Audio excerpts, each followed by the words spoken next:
Takuti pokok song jotana lamsoko haino hai ani YouTube channel cooking channel tini recipe hingkai khichuri dal songnai ang soyabean bai hingke pasa khichuri dal no ang sakang karai kutungo bono seri nanai direct rui mano kisa kutung no nango bisikai ingya khai obo yogya hingke bono paso ang sakang seri nangkha ekta colour faika khai bono ang kari nanai hingke tabok bono ang thui bai kaham khe sui nanai dal no rui bono srapsa ang chomui tongranai tarpore bono sui nanai khe tabok karai box saka o jaga o tui pieces add khlaikha ang oro bwtui kwbang khe rui mano ang khe kisa rui bono sakang kutung rwgranai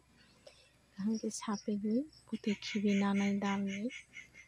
obo kisa somoi nango munnani hingke cooker o wngkhai taktui no mono karai khe kisa somoi nango kaham sui nangkha tabuk tui kwtwkang oro ang khiklai rinai hingke 20 minutes ni pore ang bono uljaknai bai pakojaknai khlaimani asuk gura wngya hingke tarpore bwtui phalani ang mota ni bai gura khai nangkha asuk gura wngya obo haino ungo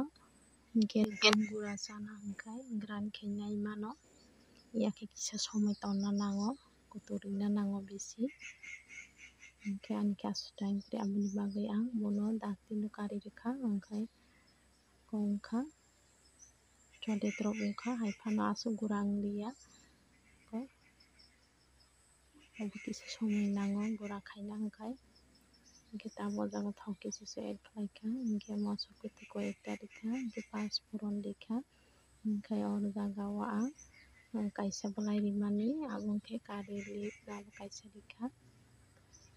bisiro khe bahai wngmani ang kaisa nirwo hingke soyabean khiklai rwkha paso soyabean no ang chikon khe raina kha tui chumui hingke bono tabok ang sernai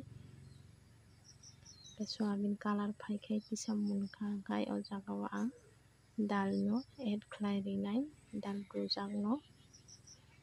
add khai rinai hingke bono ang 10 minute rok tonnai muphunai bono kaham khe swkang ang bono mix khaina kha wngkha bini oro sombat wngna khe tejpata rok tai